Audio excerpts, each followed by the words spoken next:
हरी दृष्टि से देख रहे हैं उस फल बेचने वाली को कि कहीं चली ना जाए, वहां से पहले मैं जाके आते फल ले लूं। ठाकुर जी के उस रूप को देखते ही वो फल बेचने वाली वहीं रुक गई, देखने लगी सुंदर से ठाकुर जी को। ठाकुर जी बाके सामने जाके खड़े है गए, उसने अपने फल की डलिया नीचे रखी। ठाकुर जी फल देख रहे हैं कौन से लेने। अब उंगली करके ठाकुर जी कह रहे हैं जेवारो दे दो, जेवारो दे दो, ये दे दो, ये दे दो। करते करते करते पूरी डलिया ही कह दी, बोले सबरी दे दो। गोपी बोली अरे लाला ये सब ऐसे ही ले जाएगो, कछु देगो ना मुकू। अरे ऐसे ना मिलो करे, कछु देनो पड़े, चल कछु दे मुकू तभी मिलेगी ये। ठाकुर जी बोले तो फिर रो काई क्यों रही है, मैं ऐसे थोड़ी लेके जाऊंगा, नंद बाबा को ला लाऊं, मेरी सभी संपत्ति है, मैं अपनी संपत्ति में से कछु हिस्सा तुमको दूंगा तब फल लेके जाऊंगा।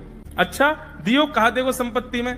तो जितने गेहूं ठाकुर जी भर के लाए वहां में से केवल एक बचो ठाकुर जी के हाथ में। और ठाकुर जी मुट्ठी खोल के वो एक गेहूं ले में, और बड़े संकोच वश कि अब एक ही बचो कहा करूं, ले जी है। उस एक गेहूं के दाने को अपने हाथ में लेकर के कोमल से ठाकुर जी की उस मुखाकृति को देख करके वो फल बेचने वाली की तो सुध बुद्धि चली गई। ठाकुर जी बोली अरे नजर लगावेगी मुझको, चल जल्दी फल दे दे।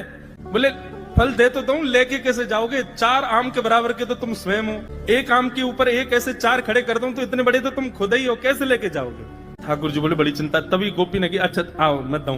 और ठाकुर जी के कछु फल तो कमरिया में बांध दिए, कछु पामन में बांध दिए, कछु हाथन में बाजू बंद बना के बांध दिए, कछु गरे में लटकाई दी। और ऐसे ठाकुर जी मटकते भय, उछलते भय, और बड़ो श्रम है रोए, उठा नहीं पा रहे पाम को, इतना भारी है कि वो पाम खिसक खिसक करके नंद भवन की ओर जा रहे हैं। इस रूप को जब उस फल बेचने वाली ने देखा, उसने अपनी फल की डलिया उठाई, और फल की डलिया उठा करके जब सिर पर रखी तो आगे चलते हुए नेत्र बंद हो गए। अब तो बस यही कहती जा रही है गोपाल ले लो, कृष्ण ले लो, माधव ले लो, मधुसूदन ले लो।